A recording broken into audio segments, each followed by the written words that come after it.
a solid piece to go with some prospects if the Knights were going to make a move for a guy like Mark Stone or Matt Zuccarello and the like. Yeah, I still don't. I don't think the Knights are going to do it. I just can't see them going after Stone. He's going to be an unrestricted free agent. To me, if you're really that good and that close, okay. But I'm not sure the Golden Knights are that close to being a true championship contender this year to kind of give up as much as they'd have to give up for a rental of Mark Stone or Panarin or one of those guys. So I don't know. I think they'll be very active in free agency, but I'm not sure they're going to do much heading down the stretch. Do you think that's a good move? I agree with you, Dave. McPhee doesn't really strike me as a guy that wants to pay a lot for a rental. Yep. I think if he goes after a guy like Stone, he's going to have some assurance that Stone would be interested in signing here for a long period of time after this year. So the difference is, though, I'm not sure they're only one piece away. They're probably two pieces away, because if you make a move for one of these top forwards, where do they slot in? You almost need two guys to fill out that third line, because that third line has been kind of a crapshoot of guys coming in and out, and it's eking with whoever else happens to be on the wing. It doesn't look like Gallant's interested in breaking up the top three, but if you get Stone, do you move Tuck down? Do you move Pacioretty down? Who do you play him with? So I think if they're going to get a guy, they have to get two guys. Now, one team that might definitely be in the market and might be in the market for a goalie, like Bobrovsky, who is going to be available from Columbus, is the Calgary Flames. They're at home tonight against the no longer surprising New York Islanders. Maybe we should have seen it coming. Barry Trotz is a great coach, but I'll be honest, I thought maybe the Islanders could be a fringe playoff team this year. They're better than that. This is a really good matchup tonight between the Islanders and Flames. Calgary's a good-sized favorite, but might be a heck of a game. Yeah, I think so, and it's a tale of two completely different styles. Calgary plays a very frenetic pace. Bill Peters, as the coach, loves to play the up-and-down style. As you mentioned with the goaltending, Riddick is starting to come back to earth, and Mike Smith is long past his prime, and I haven't examined who they would have to give in terms of getting Bobrovsky, but they would definitely be interested. For those who haven't watched a lot of Calgary games, their top line is one of the best in hockey. Boy. Johnny Gaudreau, Sean Monahan, and then they recently put Tkachuk on the line replacing Lindholm, but either of them up there have been excellent. Then you look at the Islanders, who are the best defensive team in the league, and so much credit has to be given to Barry Trotz. This was one of the worst defensive teams in the league in years, and you take John Tavares off of it, and now they're leading the Metro with essentially the same roster otherwise. The goaltending has been incredible. I don't think they could possibly have thought they could have gotten what they've gotten out of Greiss and Leonard. It's really just a good story in New York. Yeah, it really is. Let's talk about a good story in college basketball, because I think this is going to be fun tonight. Villanova, off an uncharacteristic game. Let's put it that way. The Wildcats, normally, if they've got you down, that's the end of the game. Good luck next game. Well, they blew a big lead to St. John's over the weekend. They were up 19 in that game. Yes, and Jay Wright got a technical along the way. He was very unhappy with the officiating. They're at Georgetown tonight. They handled the Hoyas fairly easily the first time. I know that it looks like the market, Jeff, is definitely playing Villanova. Georgetown's been really competitive, though. I think this is going to be a good game. Yeah, this is an interesting one, because we took some intelligent money -5 this morning, and the public has piled on, and it's all Villanova money. In that first game, Villanova won by 12, but Georgetown actually had the lead at halftime. Yep. And this is one of those rivalry games that goes back a while. Georgetown doesn't have their any signature win, really, this year. I think they're up for this game. They got hammered by Seton Hall a few nights ago. I wouldn't be surprised if Georgetown doesn't come with a big effort tonight and keep this one close. Yeah, the biggest question, of course, is whether a big effort is going to be enough. If you look at the entire recent series history between these two teams, it's been all Nova all the time. And I know they were trailing at halftime in the first meeting. They still went and ended up winning and covering as double-digit chalk, as they have, I think, each of the last 8 times these two teams have met. But, boy, if you saw the quotes from Ewing after the loss last week, he was not a happy camper. They've had a full week. This was their bye, per se. So they've had extra time to gear up for Villanova. And let's make no mistake about it. Nova fell apart on both sides of the court. It wasn't just the offense. It wasn't just the defense. First half they didn't give up a three-pointer to St. John's, and they gave up 8 out of 14 in the second half. And, boy, that ball movement just stopped.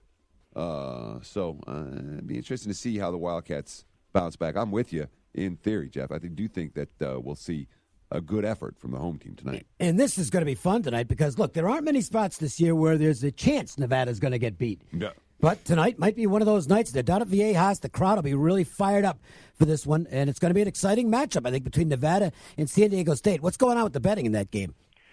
In typical fashion, public on Nevada. Money's pretty even. We've been steady at 7.5 for a while. I'm looking at this game. I don't think we need to say too much about how good Nevada is. San Diego State had a slew of bad early season losses, but they've won 6 of 7 and played reasonably well doing so. That's a tough place to play. But last year in the conference tournament, San Diego State hammered Nevada. Yep. And, you look at some of these Nevada games, Musselman is not afraid to run up the score. And I think if he has a chance tonight, this one might get out of control.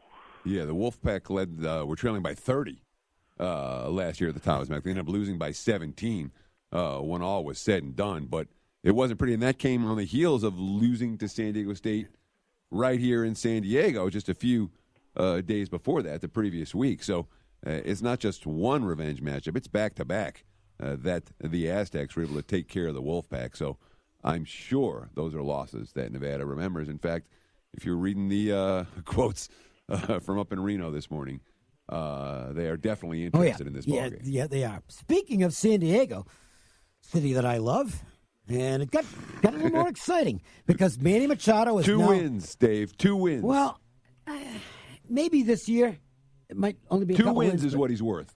That's what the betting market said. Manny Machado, this $300 million man, is worth 2 wins this year. Yes. But wins above replacement, he's worth more than that, clearly. He's one of the best players in the game. And this really is going to create some excitement. I know that, let me put it this way, Jeff. I have never, in the past few years, had any trouble getting tickets at face value or less when I want to go to Petco. I think that's going to change this year, okay? I mean, they're going to sell a lot of tickets. From a business standpoint, this is already a really smart move by the Padres. What's it mean from a baseball standpoint? I think it's a great move for the Padres because any other free agent is going to see that San Diego is interested in winning. They have one of the best hitting offensive players there are in the whole game now, and they're not too far away from being a legit contender. And frankly, who doesn't want to go live in San Diego? Really? So I think it's a great move for the Padres. What happened as far as the market's concerned? Did you just move on air, or have there been some bets on the Padres since this was announced? Well, the season wins are interesting because we opened them day after the College Football National Championship game, and we've been kind of high on the Padres this year before they signed Machado. We kind of thought, like, if you remember last year, everybody was high on the White Sox before the season with all these kids, and they all bet the season wins over, and it didn't pan out. Not me. Yeah, I had the under. Didn't pan out. They were horrendous. Easy. But we kind of like the Padres a little, so we opened 77.5, and it got bet all the way down to 73.5 Wow. 2 weeks later.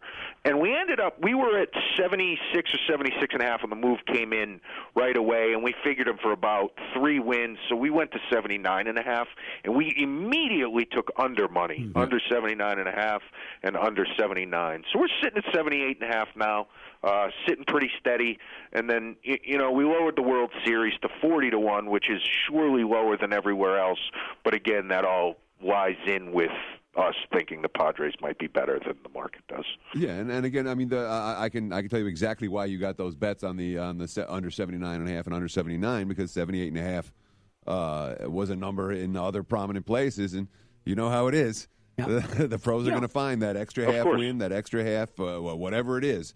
They'll come and they'll come and hit you with it. Here's what, to me, the bet here. I'll give my bet on this, and it doesn't involve the Padres. The Diamondbacks are going to stink. Okay, they gave away everybody. They're going into a rebuild, and to me, the fact that the Padres at least are probably going to be better than they were. The Giants, I think, are going to be better than they were, and they're not out of the Bryce Harper sweepstakes, by the way. The Dodgers and Rockies are good. To me, the signing of Machado, even for right now, makes the Diamondbacks under win prop, to me, one of the best bets out there. And that didn't get moved at all with the Machado signing. So to me, that's where the value is being able to take advantage of another team that's going to be impacted by what happened with San Diego. And I think it's the Diamondbacks.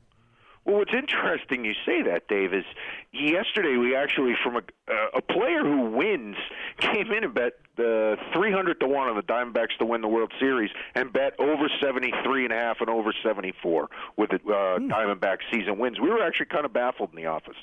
Well, maybe he's got a better reason than I do, but I don't know if I haven't bet it yet because that's a low number, but they look like they could be pretty bad this season, and they just got worse in terms of the division. Oh, I tend to agree. All right. Hey, listen, there's so much going on. So many available options already at Caesars Entertainment as far as the baseball is concerned. Who is drawing some future book action right now and early moves on over and under win totals?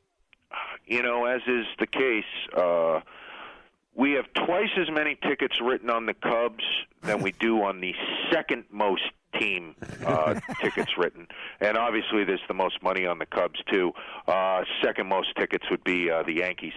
And what's surprising is there's been very little interest in the Astros in the future market. Really? A team that just added Michael Brantley. McCullers is out with Tommy John, but, I mean, they seem to be, to me, they're as good as they were last year, if not better. And there's been very little interest there, which is surprising. Is there any in the Reds? Because they're one of the – there's always those teams at this time of year. That are hot in the markets. Yeah, and the Reds are – and I'm not saying that they're a team that's being projected to win the division, but – like everybody thinks the Reds are going to be like better the White this year, Sox last year with all the young talent. They picked up the Dodgers, a couple of Minnesota rather valuable Dodgers.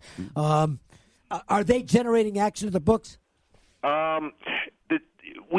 opened them 150 to 1 to win the World Series, and then we dropped them to 75 when the trade came. And we've seen a fair amount of steady fan action, but nothing too big. But there's a surprising number of tickets on them compared to what they normally have. And I'm not as high on them as some others. Like Alex Wood, who has shown signs of promise, goes from one of the best pitchers' parks to one of the best hitters' parks. So I'm not sure he can how that's going to translate. I'm not sure how all of this is going to play out, but maybe I'm not as high on the Reds as everyone else. I actually am in agreement with you, but it's interesting to see what's happening in the talking heads market, if you will, as far as the Reds, they got Puig. Okay, he's going to hit 250. All right, knock yourself out. Yeah. All these things are up on the app right now, and it's such a great app because it's so simple to navigate. Even an idiot like me can do it without any problems. And you can either go down to Caesars to sign up for an account, but you can also head over to the Rio to sign up for an account. You can, and you got so many choices. The app is easy to use. Anything that's available to bet in the casino over the counter is available to bet on the app. We don't keep anything off the app at all. Again, like you mentioned, for those who don't want to come onto the Strip, just go to the Rio, sign up. It's easy in and out, and you'll be ready to go in minutes. Yeah, but you still want to get down to the Strip because it's Caesars. Look, it's just such a traditional place. It's old Vegas and new Vegas combined. That's what I really love about Caesars because I spent a lot of time there in the 80s, and I'm still always excited to get down to Caesars and have a great time. The food at Caesars is outstanding. The steaks at Old Homestead, out of this world. You can't get enough. Nope, and the Forum Shops are right there, too. Bobby Flay, man. Yes, absolutely. It's going to be good doing this every Wednesday, Jeff. Sure appreciate it, man. All right. Appreciate you having me on, Dave. We'll talk soon. Jeff Davis, Director of Trading, Caesars Entertainment. This is going to be a fun spot every Wednesday, Teddy. Oh, no doubt. And good hockey talk. Yes. Which you guys can do and I can't. Well, we are native New Englanders, and we still follow our teams. We'll take a quick break. We'll come back. Joe's Angle of the Day. Actually, it's a replacement Joe's Angle of the Day. Yes. We'll tell you why when we come back. The Las Vegas Sportsline. Come watch exciting hockey action celebration at Pizza Rock inside of Green Valley Ranch Hotel and Casino. Score $4 meatballs, $5 one-topping personal pizzas, and $4 well